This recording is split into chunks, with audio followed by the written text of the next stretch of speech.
Welcome to Events Heist, the podcast game show about post-COVID events and the poor event managers that have to run them. In this episode, you're going to hear from Therese Jardine and Amanda Young. Therese Jardine, principal owner of strategic event Procurement, has run hundreds of events during 20 years in the industry. Hear her talk about running 40,000 people events and managing an angry mob when escalators broke at a venue. Our other guest, Amanda Young, is the owner of Young Events Consulting. She's an events consultant who has run over 2,000 events in her 24 years in the industry. Amanda shares her story about Joe Biden canceling 2 days before an event and why she carries a small pink drill in her event emergency kit. So you'll both be starting at the helicopter today, and the aim of the game is to get to the mint. It's a snakes and ladders board game, which is appropriate for events, 2 steps forward and 10 steps back. If you land on an open manhole, you move back down the board and the ladders let you jump ahead. If you're stuck on a question, or there's just a question that you think you don't have a particularly good answer or the other person's got a better answer, you can lifeline. All right, Therese, you've rolled a 5. Okay, so your question is, how many events have you run in your professional career? Oh, I didn't know we were going to have to do math. I'm going to say about 100, no, more than 100. My involvement is really the sourcing aspect of it for venues and the vendors that we need for the events. So yeah, I'm going to guess about several hundred. All right, Amanda, you've rolled a 1. Your question is, how many years have you been an events organizer? I organized my first parade when I was 6. I'm only 21 years old now. I have been 22 years. Actually, no, 24 years. 24 years. Awesome. Yeah. All right, Therese, over to you. You've rolled a 2. What's the biggest event that you've organized? The biggest event that I've had direct involvement in was a combined delivery of Microsoft Inspire and Microsoft Ready. So one is the internal sales kickoff and the other is the partner sales kickoff. And the 2 of those combined had about 40,000 attendees. Wow, that's a big event. All right, Amanda, you rolled a 5. So same question to you. How many events have you run in your professional career? Thousands. I think. Thousands. Wow. Yeah, probably over 2,000. And same question to you. How many years have you been in events? Oh, I started a little later, not quite 20. So Amanda, tell me about the first event you organized.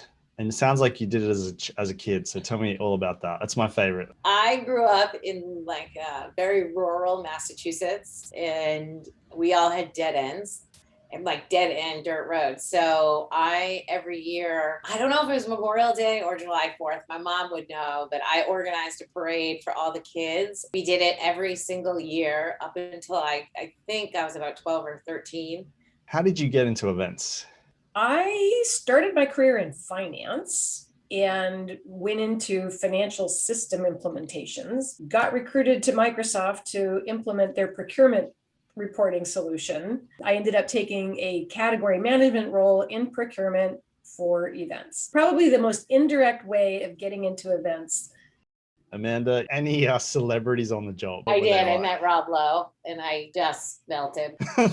Celebrity crush? I didn't know he was, but after I shook his hand, he was as cute in person as he is on TV. Yeah. Okay, Therese, same question. Any celebrities you met on the job, and what were they like? Well, I haven't met celebrities on the job, but at a job that I had long ago, I met Roberta Flack. I worked for a radio broadcasting company. Roberta Flack did a show for us called Brunch with Roberta, and she rubbed my tummy for good luck. Nice. Okay, Amanda, all right, tell me about your favorite post-event junk food or drink. It's Prosecco, lots of Prosecco. Same question. Favorite post-event junk food / drink? Well, I always like a nice glass of wine. What do you love or hate about events? Personally, what I love sketching out a plan. So I just if someone says to me, hey, we need to do this. I love just creating the plan, setting the vision for them. What I hate though is timelines. It seems like as my career has gone on, the longer my career gets, the shorter the timelines have become for events. Okay, Therese, same question. What do you love or hate about events? I love the sense of urgency and the notion that the show must go on no matter what. Amanda, describe the moment to me when you knew COVID was going to turn the industry upside down. I think in May, all my peers started to be furloughed and my team dropped down to part-time. And my husband and I had seen each other for 6 weeks straight. Okay, Therese, same question.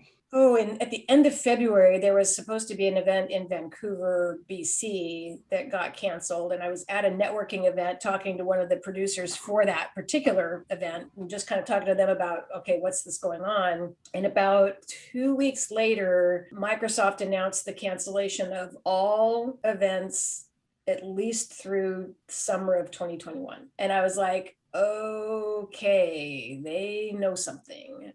Okay, Amanda, what do you miss the most about live events and what do you not miss? I miss my team.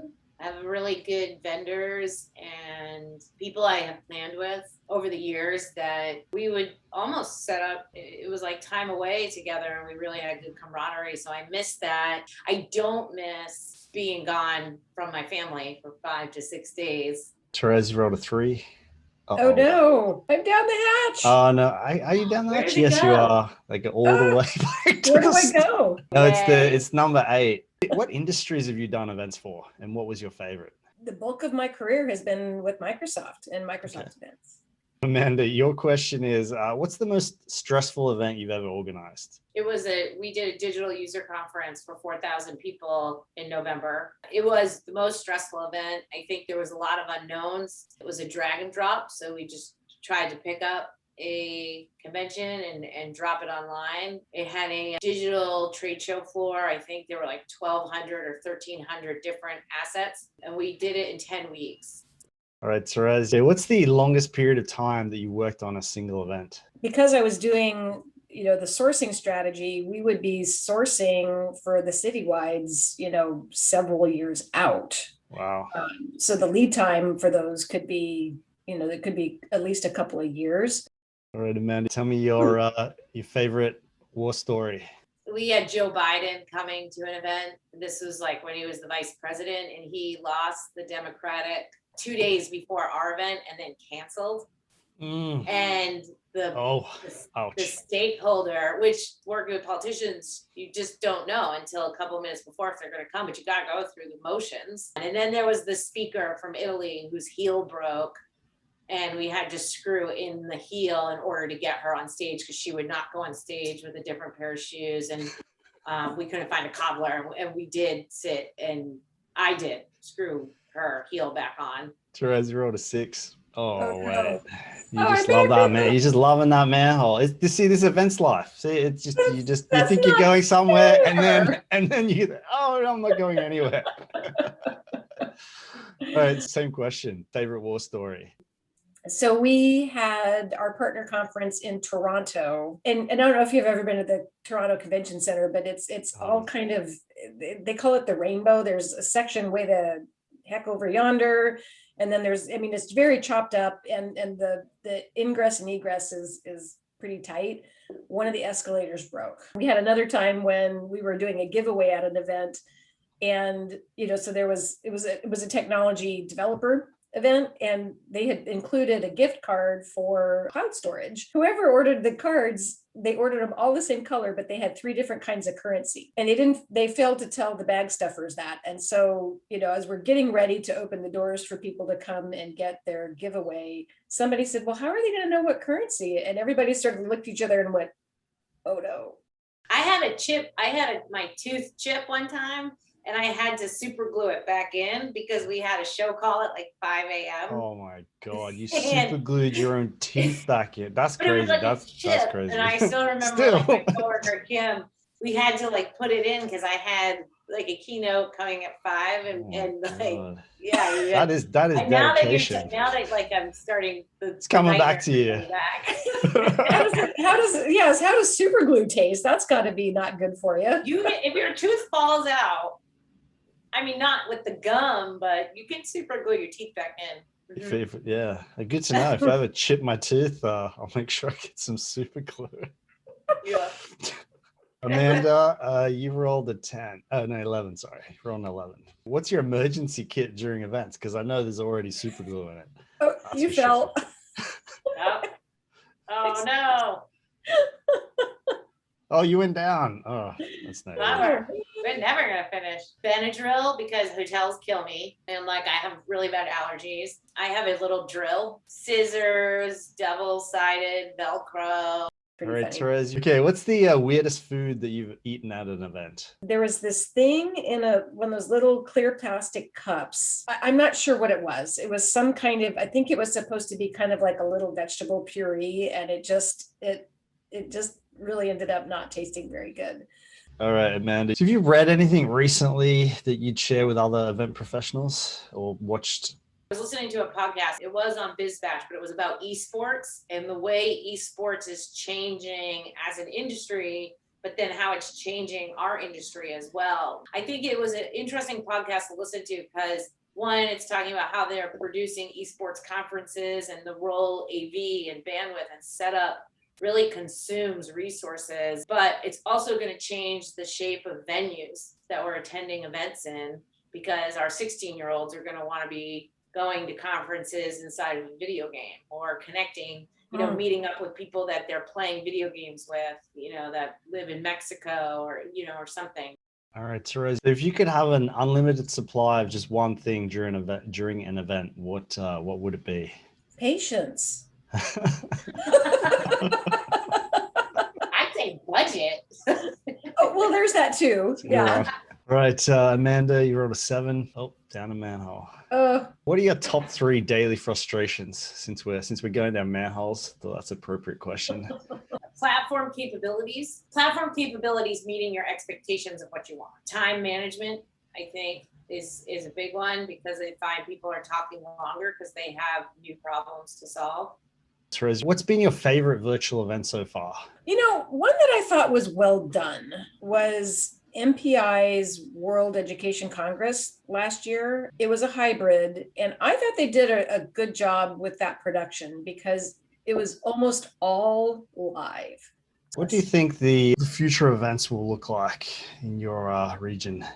I think, as people start to put their toe in the water, at first, they're going to start jumping back in.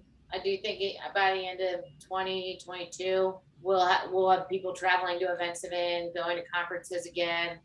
What do you think of some of the trends that are coming out in the events industry? What's your take on the next year or so? I believe that hybrid will remain. One thing that we've learned out of this whole experience is that you can grow your audience substantially when you're not constrained by a physical environment.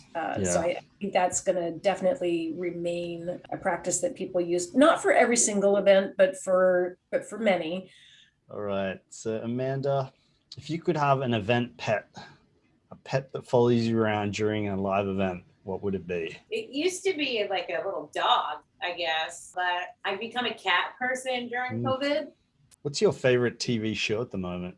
A series that I started watching was Mr. Mayor. It has Ted Danson in it, and it's really funny. Do you ever use any events jargon in your personal life? Well, last year was pivot. I did say this family needs to pivot because we have a really bad attitude. And they all called me out on it. So Fab, you didn't put me up the ladder. Yeah, I was, yeah, you should be up the ladder. Absolutely. Yeah. So what's your favorite speaker, dead or alive? You can have any speaker for your own event. I've seen Michelle Obama, Oprah. Those two, though, if I could have one of those two for keynote, I'd be happy. If you could give one piece of advice for planning a great event, what would that be? Don't sweat the small stuff. How do you think Zoom fatigue or just in general, video call fatigue is affecting virtual events? I think Zoom fatigue is the fault of the meeting owner. We're on Zoom here and we're having a great old time, aren't we? This is fun. We're engaged, Absolutely. We're laughing with each other, we're sharing stories, interaction available to us. I think I would be even more fatigued. So when you're at an event or during an event, what do you secretly desire the most? Usually by the time I make it to an event, I know if it's going to succeed or not, because the work is done a month prior. I kind of hope for praise at the end. So tell me about your top 3 daily frustrations these days. You're on mute. I thought you were telling me I'm on mute. I was about to unmute myself. No. I know that Yeah. that's kind of petty. It's kind of like, what's the big phrase of the year? And it's going to be you're on mute. Amanda, you rolled a 4. And you've Oh, reached the end. He's at the end. it. Woohoo! Yep, you're at the end. Awesome. What keeps you awake at night? I don't know how to say it. I think it's more entrepreneurial fears, right? And going back and putting yourself out there as an event expert to help lead companies back into the live event space. It definitely keeps me up at night. Therese, you rolled a 5, so you've reached the end as well. Woo! So I'm going to give you an option. You want a serious question or a funny question to end with? What are you feeling? Oh, give me a funny one.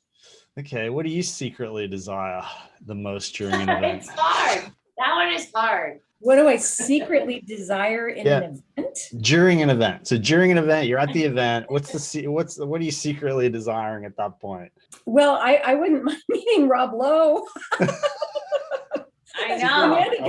Amanda gives him high praise. Oh man. Well, I think that is a good. So we've definitely gone over time. Thanks so much. I think that's. I think we'll call it there.